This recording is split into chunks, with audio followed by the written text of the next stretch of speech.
Baik, bismillahirrahmanirrahim. Assalamualaikum warahmatullahi wabarakatuh. Waalaikumsalam Alhamdulillahi wahdah, warahmatullahi wassalatu wassalamu ala man la nabiyya wa la rasula ba'dah, amma ba'd. Ahlan wa sahlan, akhwati fillah, teman-teman sekalian yang semoga dirahmati oleh Allah. Alhamdulillah, kita bisa berkumpul kembali pada sore hari ini di forum besar kelas Nukta, kelas tematis Nukta Batch 1 bersama guru kita Ustadz Musyafi Utsman BAMH Hafizahullah Ta'ala. Sebelum kita mulai, izinkan saya membacakan susunan acara pada sore hari ini. Yang pertama pembukaan, kemudian yang kedua pemaparan materi oleh Ustadz, kemudian yang ketiga sesi tanya jawab, kemudian yang keempat penutup. Baik, semoga Allah memberikan kemudahan dan keberkahan pada pertemuan kita hari ini. Amin. Langsung saja, tanpa memperpanjang pembukaan acara, mari kita simak bersama pemaparan materi dari Ustadz Musyafi Utsman BAMH Hafizahullah Ta'ala. Kepada Ustadz kami persilakan. Baik, Bismillahirrahmanirrahim. Alhamdulillahirabbil alamin. Wassalatu wassalamu ala asyrafil anbiya'i wal mursalin nabiyina Muhammadin wa ala alihi wa sahbihi ajma'in wa man tabi'ahum bi ihsanin ila yaumiddin. Amma ba'du. Selamat datang kembali kepada para peserta kelas tematik platform digital Nukta Learn Fik di pertemuan kedua kita insyaallah di kelas interaktif dengan Ana, dan kita bersyukur kepada Allah atas segala limpah nikmat yang diberikan kepada kita semuanya, dan juga salawat serta salam selalu kita curahkan junjung kepada Nabi kita Muhammad SAW, kepada para keluarganya, para sahabatnya, dan para pengikutnya hingga akhir zaman kelak. Semoga Allah menjadikan kita salah satu dari pengikut Nabi SAW. Amin ya rabbal alamin. Para penuntut ilmu, akhwati azani Allah wa iyyakum, melanjutkan apa yang sudah kita bahas di pertemuan sebelumnya tentang taharah, bersuci dari hadas, yang lebih spesifiknya pembahasan kedua di sore hari ini adalah tentang wudhu. Dan wudhu ini merupakan cara bersuci dari hadas kecil yang mempunyai spesifikasi atau spesifikasi yang khusus ya dari cara bersuci yang lainnya. Oke, kita sudah tahu urgensi kenapa kita harus bertoharoh, harus bersuci, karena kita tidak bisa melaksanakan sholat tanpa bersuci. Tidak sah sholat kita, tidak diterima oleh Allah Subhanahu wa Ta'ala, dan kewajiban sholat kita belum gugur kecuali kita sudah melakukan taharah, baik itu dari hadas atau dari khobath atau najasah. Nah, untuk wudhu sendiri, maka secara umum kita sudah paham, karena kita sudah belajar sejak kita masih kecil, baik itu dari orang tua kita, yang alhamdulillah notabene kita kebanyakan mayoritas terlahir dari keluarga muslim, atau dari selain orang tua kita, atau baik dari guru ataupun yang lainnya. Namun secara bahasa ya seperti yang sudah kalian dapatkan di modul materi atau slide materi, baik itu PPT atau PDF, secara bahasa di sini artinya adalah kebersihan atau al-husnu, keindahan. Nah, ada dua bentuk dalam kata wudhu ini ya. Ada yang wudhu pakai dhammah, ada yang wudhu pakai fathah. Jadi huruf wawunya itu ada pakai dhammah, wudhu ada pakai fathah, wudhu. Kalau wudhu maka itu artinya adalah gerakan yang kita lakukan ya ketika wudhu. Adapun wadhu itu adalah alat yang kita gunakan ketika berwudhu, yaitu air. Nah, itu secara bahasa, terminologi bahasa. Adapun secara syariat, maka wudhu itu merupakan membasuh anggota badan yang 4. Nah, di sini tertentu artinya yang 4. Yang pertama adalah wajah, yang kedua adalah tangan, kemudian kepala, kemudian kaki. Walaupun sebenarnya kepala itu tidak walaupun sebenarnya wajah, tangan, dan kaki itu tidak dibasuh, namun bukan terbalik. Membasuh artinya mencuci ya. Berarti yang tidak masuk ke dalam membasuh ini adalah kepala, karena kepala itu diusap. Nah, nanti kita akan bahas di rukun-rukun wudhu, ada perbedaan antara membasuh dan mengusap. Dan tadi kita lanjutkan, jadi membasuh anggota badan yang 4, wajah, tangan, kepala, dan kaki dengan air, mengikuti tata cara yang diajarkan Rasulullah SAW sebagai bentuk ibadah kepada Allah. Dan ini merupakan pengertian yang umum terhadap wudhu. Namun yang menjadi perhatian kita di sini adalah bahwasanya wudhu ini harus mengikuti tata cara Rasulullah SAW dan harus diniatkan untuk ibadah kepada Allah. Karena kalau wudhu itu hanya sebuah kebiasaan, atau bahkan niatnya hanya untuk bebersih atau untuk supaya mendapat hawa yang dingin dari air, maka mayoritas ulama mengatakan wudhu tersebut tidak sah. Wudhu tersebut tidak sah, dan sudah kita analogikan di pertemuan sebelumnya bahwasanya wudhu itu harus menggunakan niat, karena hadas yang sifatnya adalah maknawi, tersirat, tidak tertampak gitu ya, itu juga sifatnya maknawi, tidak nampak atau tersirat. Jadi ibadah yang dilakukan untuk perkara yang tidak nampak atau tidak nampak atau tersirat gitu ya, maka butuh menggunakan niat dan butuh menggunakan tata cara Nabi SAW. Adapun urgensinya di situ ada 3 poin yang sudah kita sebutkan ya, sebagai syarat sahnya salat, sebagai syarat sahnya tawaf. Begitu juga ketika kita ingin menyentuh mushaf Al-Quran, dan wudhu menjadi sarana penyucian lahir dan batin sebelum menghadap Allah Subhanahu wa Ta'ala. Nah, kembali ke wudhu secara detail, ya, kita akan menyebutkan syarat-syarat sah wudhu. Nah, di sini disebutkan syarat sah wudhu, niat dilakukan dalam hati, tidak harus diucapkan, kemudian Islam, kemudian tamyiz dan berakal, menghilangkan penghalang air. Nah, sebenarnya ini akan anak note ya, anak kasih tanda atau anak garis bawahi bahwasanya syarat sah wudhu ini disebutkan oleh ulama, dan mereka berselisih apa saja syarat-syarat sah wudhu. Karena sebenarnya mereka menjadikan sesuatu ibadah itu ada syaratnya, ada rukunnya, ada kewajibannya, ada furudnya, ada sunnah-sunnahnya. Itu merupakan ijtihad mereka. Ijtihad yang dimana mereka mengambil dari dalil-dalil yang ada dan mereka klasifikasikan menjadi bahwasanya ini merupakan syarat, ini merupakan rukun, ini merupakan kewajiban, ini merupakan fard, ini merupakan sunnah. Nah, yang disebutkan oleh tim Nukta ini disebutkan oleh beberapa ulama. Nah, yang Anda garis bawahi adalah yang kelima, keenam, dan ketujuh.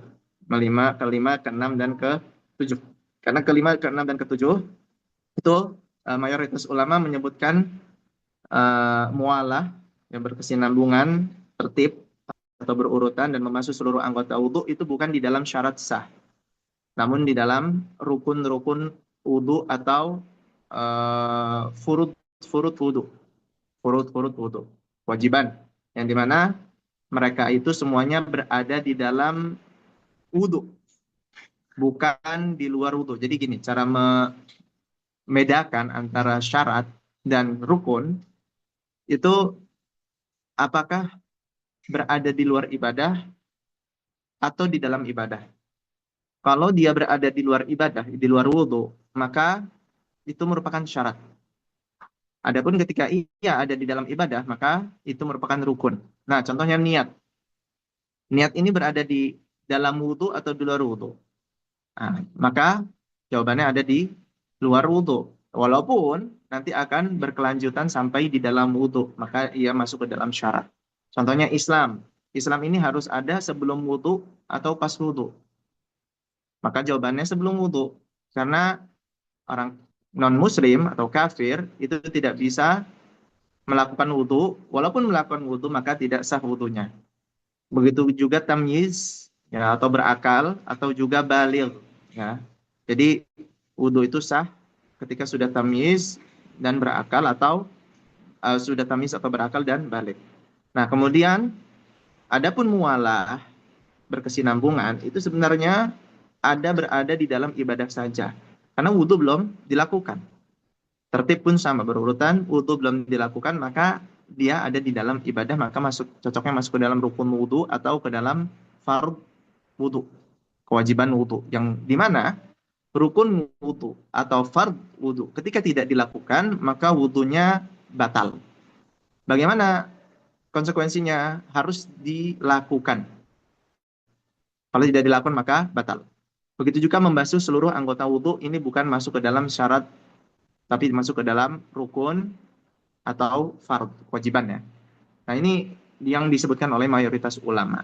Tapi tidak mengapa, jadikan ini catatan, ya, faedah, bahwasanya yang masuk ke dalam syarat itu cuma 4. Bahkan ada disebutkan syarat lain oleh beberapa ulama, contohnya seperti harus menyelesaikan hadasnya terlebih dahulu. Kalau misalnya dia buang air kecil, maka buang air kecilnya harus diselesaikan terlebih dahulu. Ketika buang air besar juga harus diselesaikan terlebih dahulu. Ketika buang angin pun sama, harus diselesaikan terlebih dahulu. Nah, itu salah satu syaratnya. Ketika belum selesai, maka wudhunya nanti tidak sah. Begitu juga menghilangkan najasahnya, harus cebok dulu, istinja dulu, misalnya setelah buang air besar atau buang air kecil gitu, ya, harus dihilangkan najasahnya terlebih dahulu dari badan, baru bisa wudhu. Dan itu disebutkan oleh beberapa ulama. Nah, ini syarat-syarat sahnya wudhu. Ketika syarat itu tidak ada, maka wudhunya jadi tidak sah. Oke.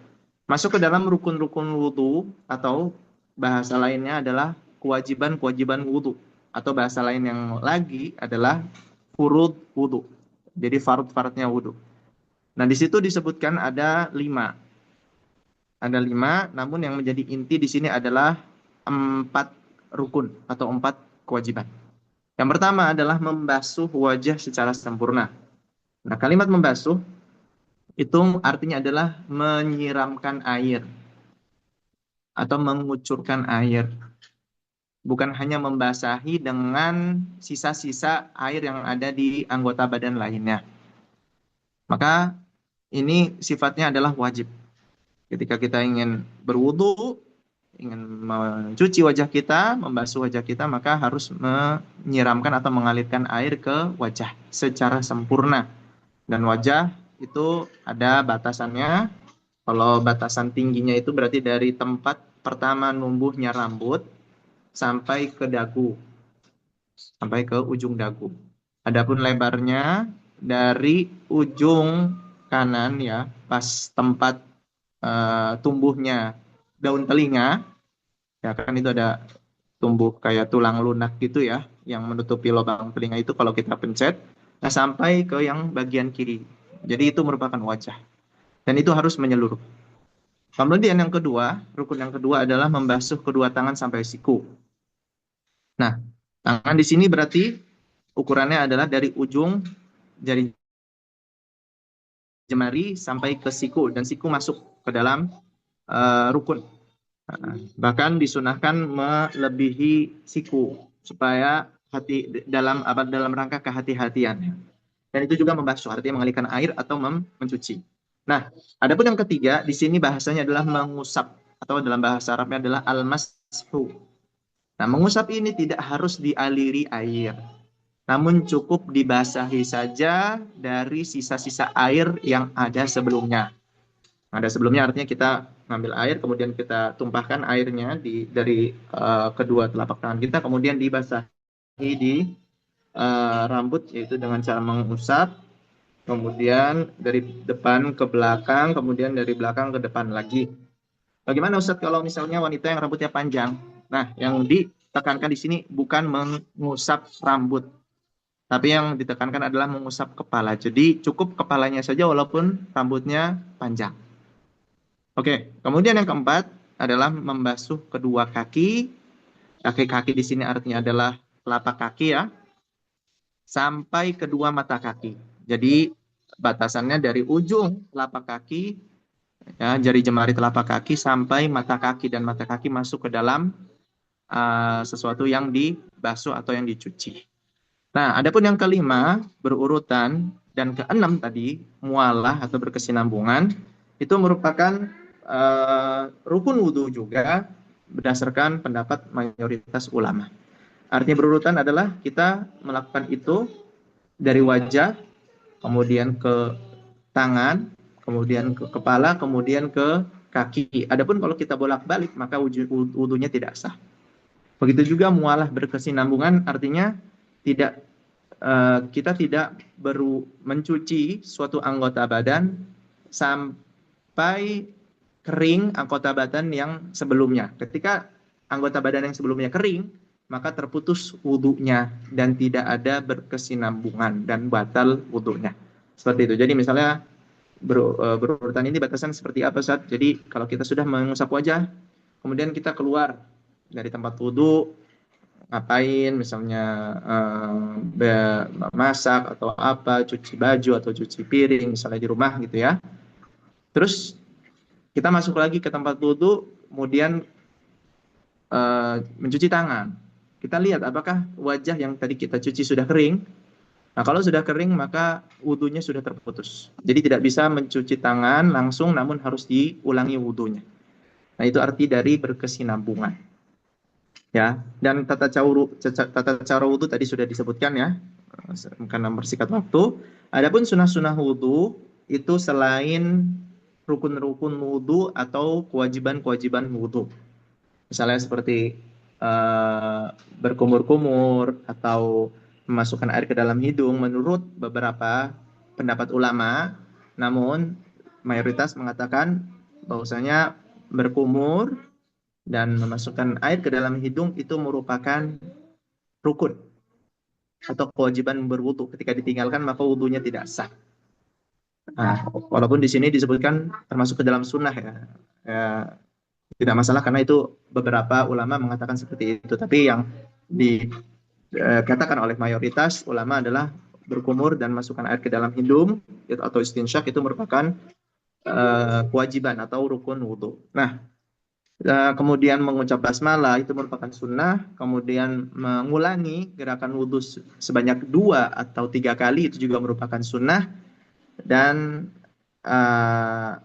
lain sebagainya menyela jenggot gitu ya, mendahulukan yang kanan dari yang kiri, maka sunnah. Ustaz, boleh nggak berarti mendahulukan yang kiri kemudian yang kanan gitu? Boleh saja, tapi kita meninggalkan sunnah dan meninggalkan keutamaan dari mengikuti tuntunan Nabi SAW.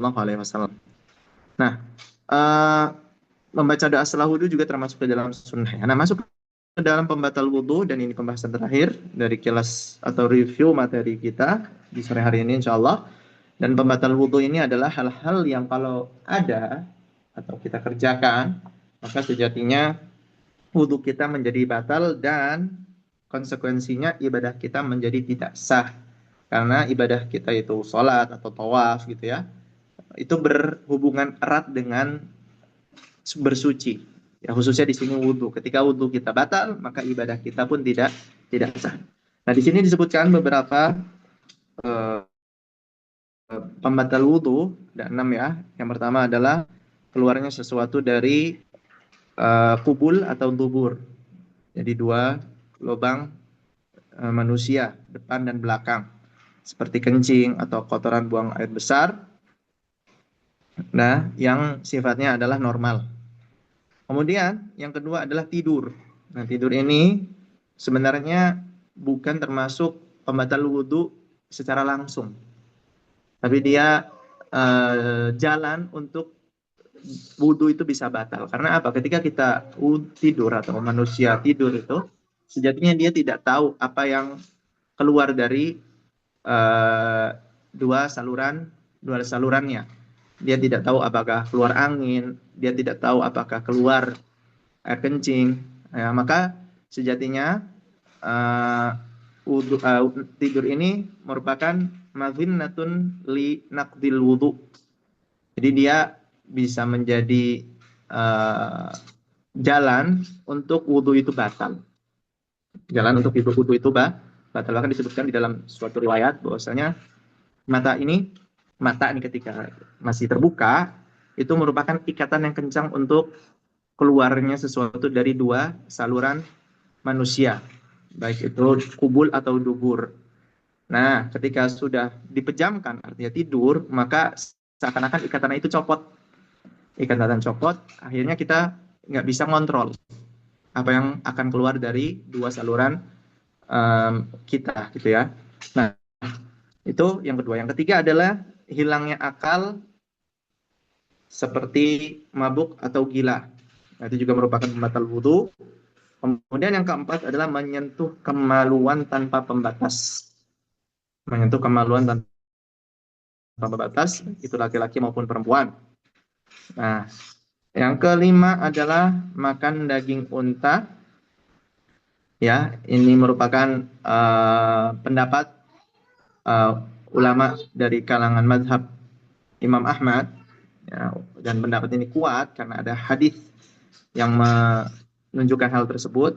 Maka makan daging unta itu merupakan pembatal wudhu. Dan yang keenam adalah murtad atau keluar dari Islam. Jadi kalau misalnya ada orang yang murtad kemudian dia masuk Islam lagi, maka wudhu dia sebelum murtad itu batal. Dan dia ketika ingin sholat harus wudhu lagi. Nah, ini merupakan materi yang sudah dibahas oleh tim Nukta dan sudah kalian dapatkan, dan insya Allah bisa difahami. Jikalau ada yang ingin ditanyakan silahkan. Kita ada waktu sekitar 35 menit diskusi ya. Allah Ta'ala alam.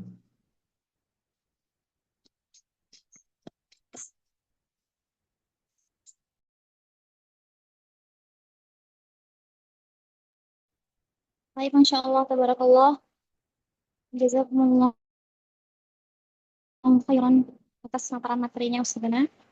Kita lanjutkan ke sesi berikutnya, yaitu sesi tanya jawab.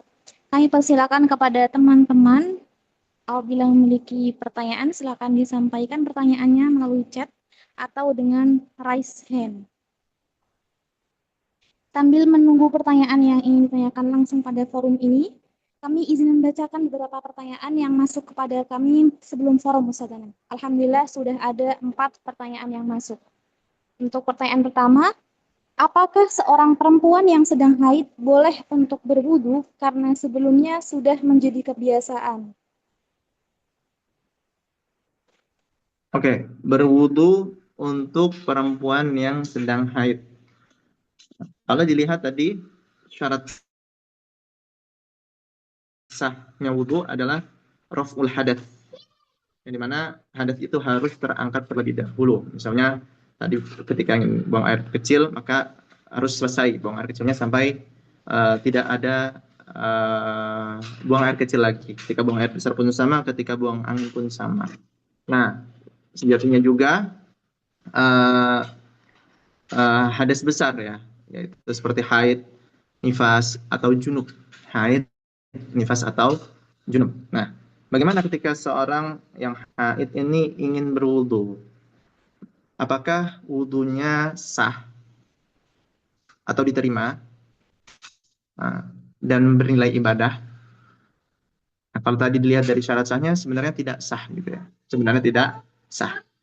Namun ada satu riwayat ya di mana para sahabat waktu itu junub dan ketika mereka ingin masuk ke masjid, mereka berwudu untuk meringankan kondisi hadas besar mereka.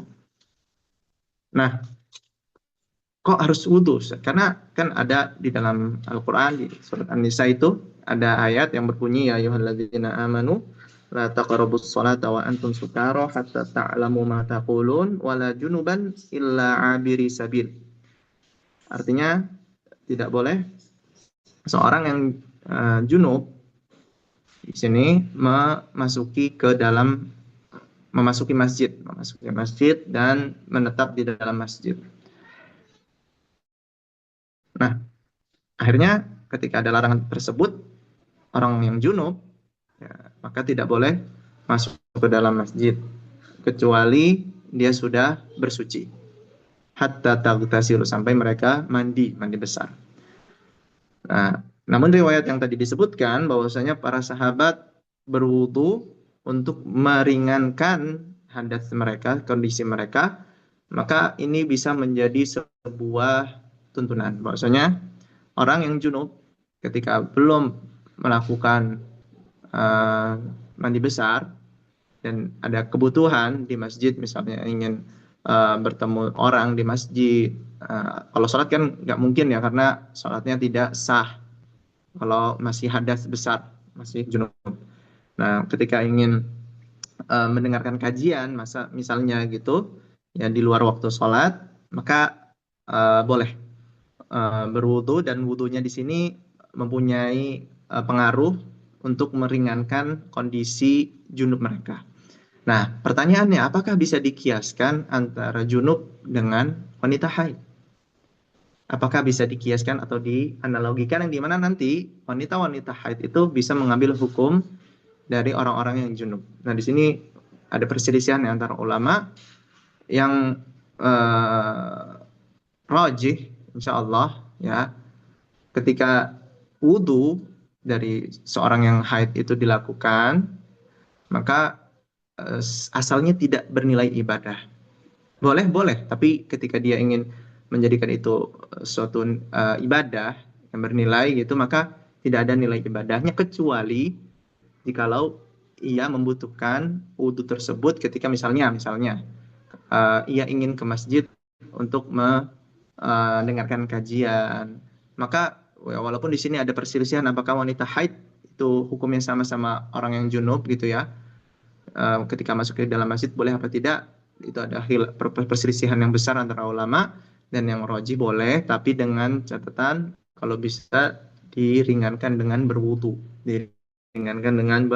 berwudu. Dan alhamdulillah kan sekarang di zaman ini sudah banyak pembalut gitu. Kalau di zaman dulu Rasulullah SAW itu ketika ingin ngasih tahu Aisyah untuk mengambilkan sejadah Nabi di dalam Masjid Nabawi, maka kata Rasulullah SAW, suruh membalut ya tempat keluarnya haid supaya tidak mengotori masjid, seperti itu.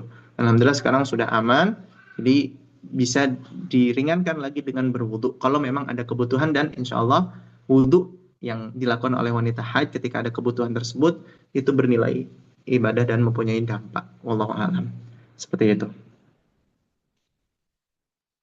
Baik, Masya Allah. Jazakumullah khairan Ustaz. Kemudian pertanyaan kedua, apa hukum menunda toharoh setelah suci dari haid karena tidak sempat atau karena dingin di malam hari? Oke, menunda mandi besar wanita haid yang sudah suci ya. Dan kita tahu kapan suci, apalagi para wanita ya. Dan karena ini merupakan sebuah kebiasaan rutin setiap bulan, jadi mereka tahu tanda-tanda mereka suci. Nah, biasanya ditandai dengan keluarnya cairan bening, dan itu disebutkan oleh para ulama, keluar cairan bening, bahkan diperintahkan oleh Nabi SAW kepada Sofiyah kalau tidak salah, ya jangan terburu-buru sampai hatta taraina al-qassatal bayda, sampai kamu melihat cairan bening yang warnanya itu putih bening gitu lah. Bukan keputihan tapi bening atau putih, dan itu merupakan ciri atau tanda bahwasanya darah haidnya sudah berhenti. Nah, sekarang bagaimana Ustaz? Ketika sudah suci tapi kita belum bersuci, boleh apa enggak mengakhirkan? Kalau dikatakan mengakhirkan boleh apa enggak? Jawabannya boleh. Tapi dilihat kondisinya. Ketika mengakhirkan tersebut, akhirnya menjadikan waktu sholat yang wajib baginya di waktu tersebut lewat, maka tidak boleh, dan itu merupakan suatu keharaman, ya, suatu keharaman karena dia akan mengakhirkan waktu sholat yang sebenarnya sudah wajib untuk dia sampai keluar waktunya, sampai keluar waktunya. Bisa jadi sholat itu wajib ketika suci atau ketika sudah bersuci. Jawabannya ketika sudah suci, walaupun belum bersuci, maka sholatnya sudah wajib. Contohnya, ada seorang wanita haid, dia suci, bukan bersuci ya, suci, artinya darahnya sudah terputus ketika waktu zuhur jam 1 siang. Jam 1 siang. Nah, ketika sudah suci, artinya sholat zuhurnya sudah wajib bagi dia. Tapi karena dia lalai gitu ya, akhirnya atau meremehkan gitu ya, akhirnya mengakhirkan bersucinya atau mandi besarnya sampai waktu asar, keluar waktu asar. Nah, di sini dia berdosa karena dia melewatkan waktu sholat zuhur yang sudah wajib untuk dia sampai keluar waktunya. Nah, adapun ketika itu tidak berhubungan dengan waktu sholat, misalnya di waktu malam, ya, di pukul misalnya 1 atau 2 malam, yang di mana kita mengambil pendapat bahwasanya waktu sholat isya berakhir sampai tengah malam. Nah, kalau kita contohkan misalnya malamnya itu 12 jam dari jam 6 sore sampai jam 6 pagi gitu ya, baru uh, terbit fajar. Maka tengah malamnya adalah jam 12 malam. Nah, jam 12 malam berarti waktu sholat isya sudah selesai. Kemudian waktu sholat subuh belum masuk. Nah, karena begadang mungkin wanita ini, dia merasa sudah suci ketika pukul atau jam 12.15. Nah, gimana hukumnya? Ketika dia mengakhirkan sampai waktu sholat subuh, maka jawabannya boleh mengakhirkan karena kalau malam kedinginan, ya wajar malam kedinginan ya. Jadi tidak mengapa sampai masuk waktu sholat fajar dan harus mandi di waktu tersebut, kemudian sholat fajar atau sholat subuh. Adapun sholat isya karena sudah keluar waktunya maka tidak wajib bagi wanita tersebut. Seperti itu. Wallahu a'lam.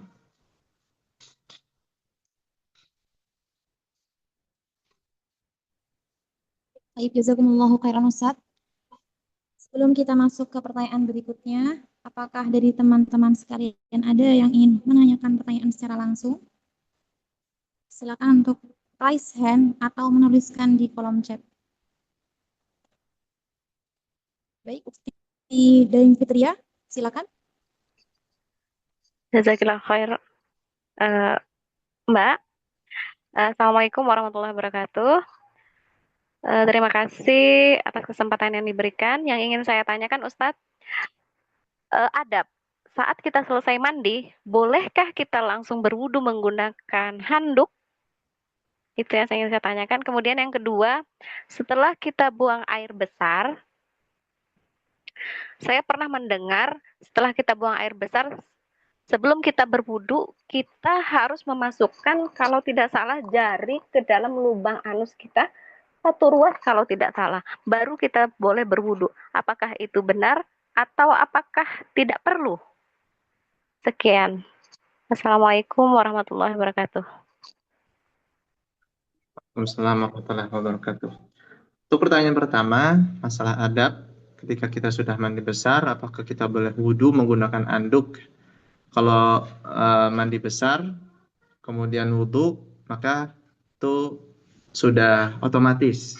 Kalau misalnya kita memperhatikan tata cara mandi besar sesuai dengan tuntunan Nabi SAW, sunnah-sunnah beliau, maka di dalam mandi besar nanti ada wudhu. Dan diniatkan mandi besarnya kalau bisa untuk menghilangkan hadas besar juga hadas kecil.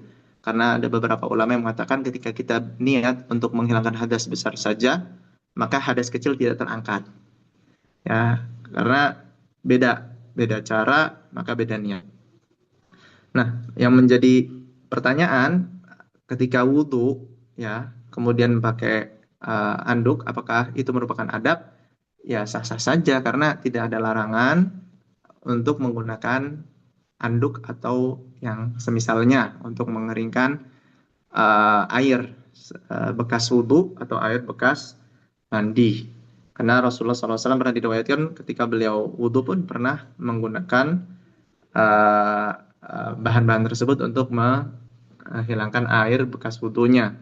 Ya, walaupun sebenarnya para sahabat berlomba-lomba untuk mengambil bekas air wudhu Nabi SAW untuk meminta keberkahan dari hal tersebut, yang dimana hal tersebut khusus untuk Nabi SAW semata, tidak untuk yang lainnya, untuk mengambil tabaruk atau barokah dari misalnya ustadz atau dari kiai, dari bekas air wudhunya atau bekas air liur, itu tidak ada selain Nabi SAW. Nah, maka ketika ada riwayat yang mengatakan Nabi pernah bersihkan bekas air wudhu dengan bahan-bahan yang semacam itu, anduk atau yang lainnya, maka boleh, walaupun itu setelah mandi besar. Walaupun setelah mandi besar atau taharah yang lainnya, wudhu, ya, maka boleh, tidak mengapa. Nah, yang pertanyaan kedua, ketika buang air besar, apakah termasuk salah satu bersuci yang dimana wudhu itu sah dengannya adalah dengan memasukkan satu ruas jari kita ke dalam lubang anus, maka itu tidak ada dalil sama sekali, tidak ada contoh dari Nabi SAW sama sekali. Artinya itu perkara yang dibuat-buat. Karena sejatinya yang diwajibkan kepada kita ketika ingin membersihkan najasah atau khobath, baik itu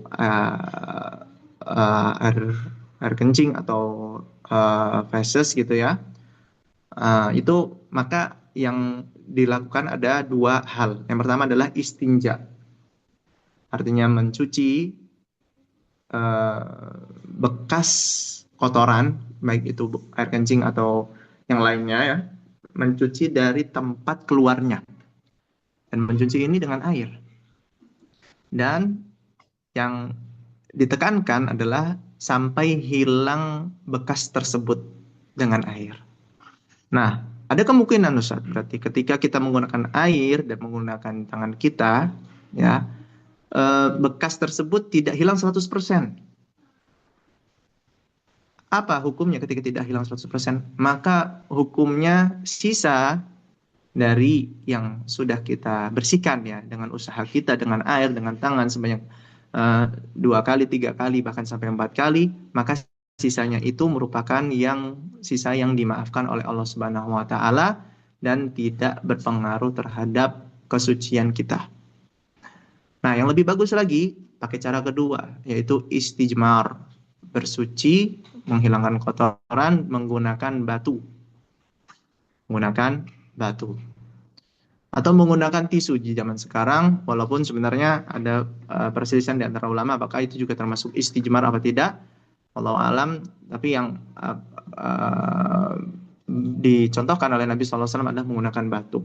Nah, ketika kita sudah menggunakan batu, maka itu kotoran bisa hilang insya Allah hampir 100%. Maka dengan menggabungkan dua cara tersebut, bersuci dari kotoran atau dari najasah menjadi sempurna. Bahkan Allah Subhanahu wa taala memuji orang-orang yang bersuci secara sempurna, totalitas. Disebutkan dalam Al-Qur'an ketika Nabi SAW pertama kali hijrah ya ke Madinah, beliau singgah di tempat yang namanya Al-Quba, yang dimana di situ nanti dibangun Masjid Quba. Disebutkan bahwasanya di daerah tersebut atau di tempat tersebut fihi rijalun yuhibbuna ayyatatahharu wallahu yuhibbul mutahhirin. Jadi tempat tersebut ada orang-orang laki-laki, walaupun tidak hanya laki-laki, ada perempuan juga di situ ya, tapi mereka semuanya dipuji oleh Allah Subhanahu wa taala. Kata Allah, yuhibbuna ayyatatahharu, mereka itu suka untuk bersuci secara totalitas. Dan Allah mencintai orang-orang yang bersuci secara totalitas. Turun ayat tersebut, Rasulullah heran, bertanya-tanya, kok kenapa mereka bisa dipuji oleh Allah? Akhirnya Rasulullah bertanya, apa yang kalian lakukan? Kok sampai bisa dipuji oleh Allah? Secara makna gitu dalam hadis, kata mereka, kita ketika bersuci, kita menggunakan air dan menggunakan batu. Artinya beristinja dan beristijmar. Maka disinilah letak keutamaan Ya, orang-orang yang bersuci dengan air, begitu juga dengan batu, dan mereka mendapatkan pujian dari Allah Subhanahu wa taala, dan itu yang disyariatkan. Adapun memasukkan jari ke dalam anus satu ruas itu tidak ada dalil sama sekali, dan itu bisa menjadi perkara yang tidak disyariatkan oleh Allah Subhanahu wa taala dan oleh Rasulnya. Wallahu taala alam.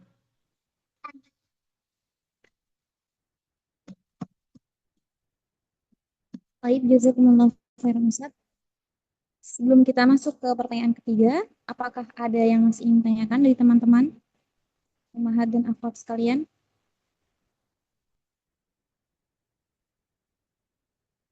Baik, langsung saja kita bacakan pertanyaan ketiga.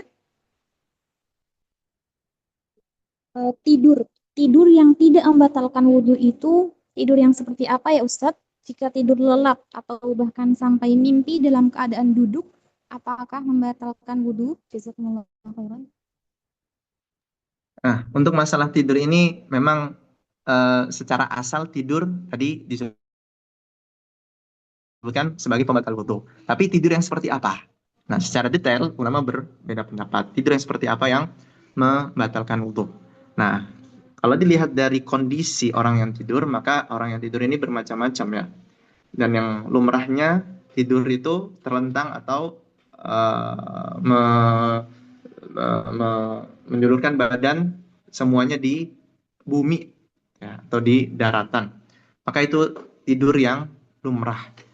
Nah, ada orang yang tidur dengan posisi duduk, dengan posisi duduk. Nah, sebenarnya tidur dengan posisi duduk ini tidak semua orang bisa melakukannya. Dulu ada teman anak dari negara Rusia, dia ketika di kelas tuh nggak pernah tidur.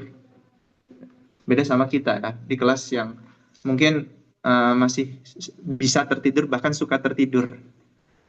Nah, ketika ditanya kok kenapa nggak tidur-tidur di kelas, walaupun materinya membosankan, atau misalnya suasana yang mendukung, dingin, gitu, AC, kata dia, karena nggak bisa tidur kalau duduk. Kalian tuh kok bisa tidur duduk gitu loh. Duduk itu bukan posisi tidur. Gimana orang tidur bisa duduk? Orang duduk bisa tidur. Nah, maka ada beberapa orang yang bisa tidur dengan duduk, ada beberapa orang yang nggak bisa tidur dengan duduk. Nah, adapun ketika orang tidur dalam kondisi berdiri, maka ini sesuatu yang mustahil, walaupun ada, dan itu merupakan orang yang di luar nalar, bisa tidur ketika berdiri gitu. Nah, sekarang gimana? Ketika posisi tidur itu terlentang, yang kita tahu posisi tidur lumrah gitu ya, maka ulama bersepakat maksudnya ketika terjadi tidur di situ, tidurnya membatalkan wudhu. Walaupun kita cuma kayak sekejap gitu tidur, kayak ngeliung set gitu, tiba-tiba bangun walaupun cuma beberapa detik, maka jawabannya iya. Ketika kesadaran kita sudah hilang, di sekitar kita sudah tidak merasakan apa-apa, ketika kita sudah tidak mendengar suara, mendengar tapi kita tidak paham apa yang didengarkan, kemudian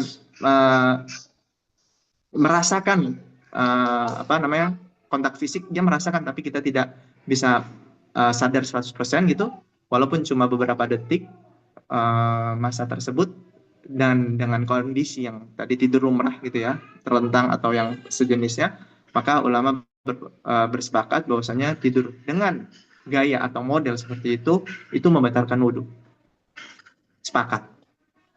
Nah, yang menjadi pertanyaan ini, duduk atau posisi duduk. Ketika tidur, posisi duduk. Tidur yang posisi duduk seperti apa yang membatalkan, dan posisi apa yang tidak membatalkan. Nah, di sini ada sebuah riwayat yang menunjukkan bahwasanya tidur dengan posisi duduk itu tidak membatalkan wudhu. Ketika itu ada khutbah Jumat, ya, khutbah Jumat di zaman Nabi SAW, dan disebutkan di dalam riwayat tersebut bahwasanya beberapa sahabat yang ada di belakang masjid itu, mereka mendengarkannya sampai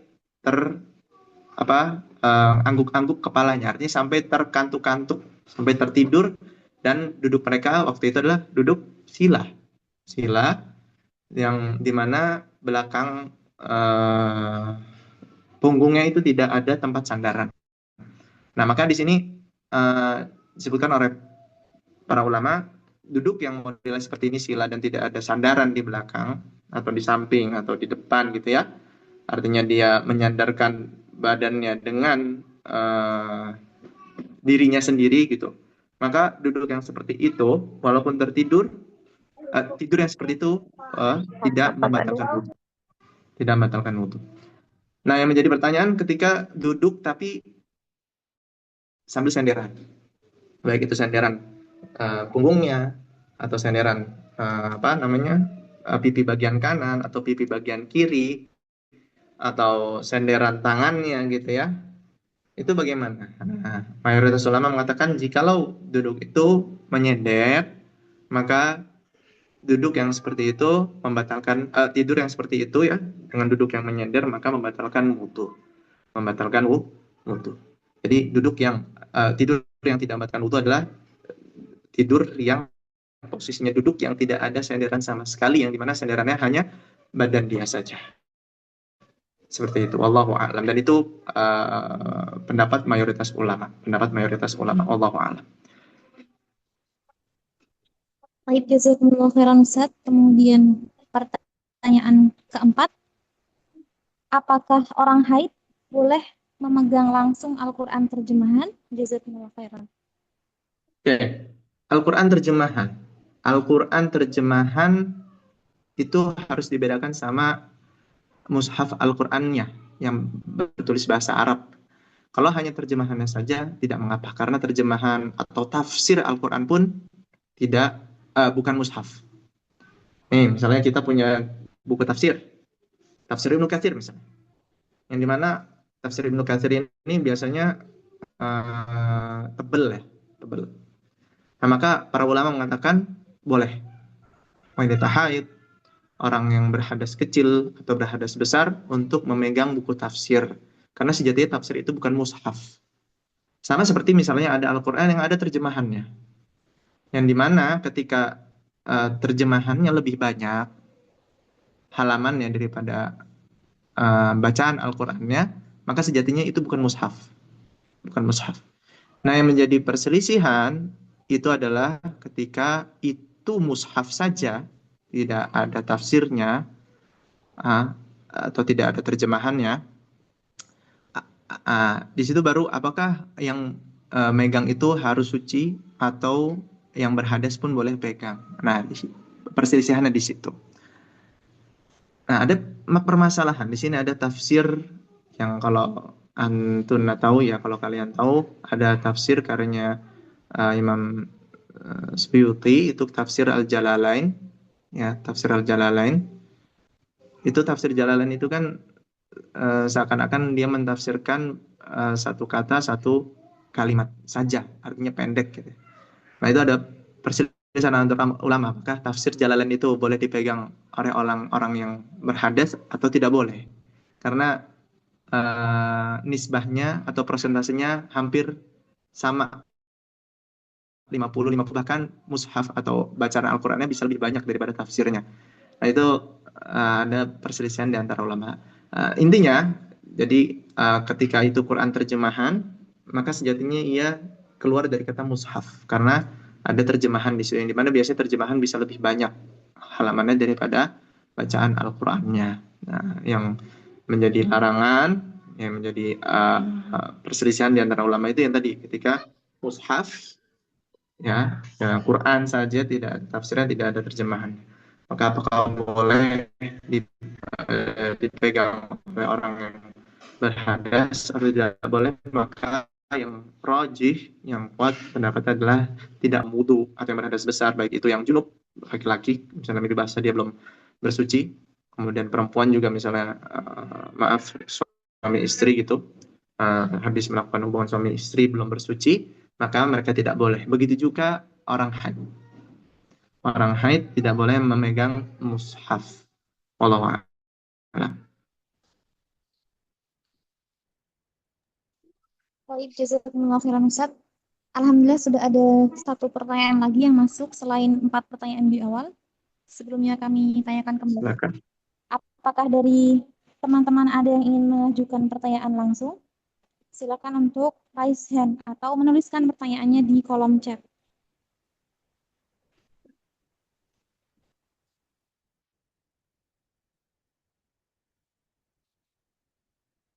Baik, jika belum ada, kami izin bacakan pertanyaan yang kelima. Apabila kentut saat berwudu, apakah wudu harus diulang dari awal atau cukup dilanjutkan saja, Ustadz? Jazakumullah khairan. Oke, kentut di tengah-tengah berwudu ya. Oke. Kalau tadi kita lihat syarat sahnya wudu ya, yang mungkin Anda tambahkan tadi bahwasanya hadas kita sudah selesai, sudah terputus semuanya. Dan begitu juga bersuci dari khobath atau najis itu juga sudah selesai. Jadi ketika buang air kecil buang air kecilnya sudah selesai, sudah terputus. Ketika buang air besar juga air besarnya sudah selesai, sudah terputus. Dan ketika buang angin kita juga harus terputus. Nah, ketika kita berwudu di tengah-tengah wudu kita kalau bahasanya ya kentut ya gitu ya. Kemudian atau mungkin keluar air kencing atau kalau bahasanya kecepirit gitu ya, karena tiba-tiba keluar. Nah, itu apakah membatalkan gerakan wudhu yang sebelumnya? Maka jawabannya iya. Nah, dilihat tadi ya pertama kali itu ya harus selesai dulu hajatnya, untuk buang hajatnya sampai benar-benar stop, berhenti. Nah, dalil kedua adalah wudhu yang kita lakukan, gerakan wudhu yang kita lakukan sebelum keluar hadas lagi, apakah itu dianggap wudhu yang sah atau tidak? Jawabannya tidak. Jawabannya tidak sah. Misalnya kita sudah mencuci muka, nah, mencuci tangan. Nah, ketika kita selesai mencuci tangan ingin membasuh kepala atau mengusap kepala ya, tiba-tiba kentut. Pertanyaannya, apakah cuci muka kita, cuci tangan kita itu menjadi gerakan yang sah? Maka jawabannya tidak. Karena apa? Ketika sudah selesai kentutnya, otomatis kita berhadas lagi. Dan wudhu kita pun harus dimulai sampai wudhu tersebut sempurna. Nah, ketika gerakan yang sebelumnya itu sebelum hadas, mencuci muka dan mencuci tangan sebelum hadas, seakan-akan wudhu kita harus diulang lagi dari awal dan jadi wudhu yang tidak sempurna kalau kita lanjutkan. Kalau kita lanjutkan, jadi harus diulangi, harus diulangi, harus diulangi. Allah Taala a'lam. Baik, Masya Allah, Barakallah, Alhamdulillah, Jazakumullah khairan atas jawabannya, Ustadz. Selanjutnya, sebelum kami akhiri, kami persilakan kembali kepada teman-teman yang memiliki pertanyaan untuk dapat ditanyakan melalui chat atau dengan raise hand.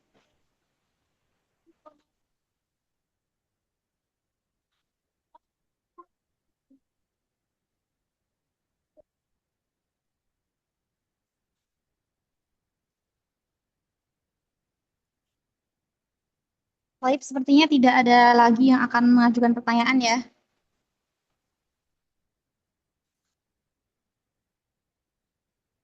Baik, Alhamdulillah, khotifillah, teman-teman dan juga ummahat, tidak terasa kita sudah sampai di penghujung acara. Sebelum kami tutup, kami mohon kesediaan Ustadz Musyafi Usman BAMH untuk menyampaikan penutup dan doa bagi kita semua. Pada Ustadz, tafadhol kami persilakan. Baik, jazakumullahu khairan ala wujudikum wa ala ma badaltun. Ya, terima kasih banyak. Semoga Allah memberikan balasan yang banyak atas usaha antum semua dalam menuntut ilmu, sabar, teguh, ya, mau berusaha, mendengarkan, memurojaah, mengingat, dan mempraktekkan. Semoga Allah memudahkan langkah kita semua untuk bisa mengimplementasikan apa yang telah kita pelajari, karena sejatinya inti ilmu adalah amal. Ilmu itu hanya sebuah wasilah, sebuah perantara supaya kita bisa beramal. Jangan menjadikan ilmu kita itu sesuatu yang bisa menjadikan bumerang untuk kita. Al-Qur'anu hujjatun laka aw alaik, kata Rasulullah SAW. Jangan jadi bumerang. Ketika kita banyak ilmunya tapi tidak kita amalkan, maka sejatinya itu menjadi bumerang buat kita dan kita bisa terancam untuk dimasukkan ke dalam neraka pertama kali yang diseret wajahnya. Karena kita hanya ingin disebut sebagai orang yang berilmu, ulama, yang tahu atau sebagainya, cuma sebagai label semata. Maka ini harus kita usahakan untuk diamalkan apa yang telah kita tahu walaupun sedikit, dan kita dakwahkan. Balighu anni walau ayah, sampaikanlah sesuatu dari cuma satu ayat. Ya, mungkin itu dari Ana untuk kita di akhirat nanti. Tutup dan kafatul majelis. Subhanakallahumma wa bihamdika asyhadu an la ilaha illa anta astaghfiruka wa atubu ilaik. Al bisawab. Sallallahu ala nabiyyina Muhammadin wa ala alihi wa sahbihi ajma'in.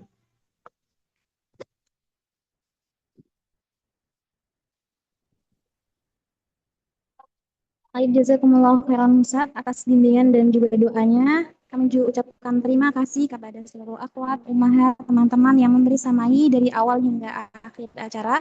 Semoga Allah berkahi langkah kita semua dan menjadikan ilmu ini ilmu yang bermanfaat. Sebelum kami tutup, mohon kesediaan dari teman-teman sekalian untuk mengisi feedback evaluasi kelas tematis kita selama 2 pekan ini.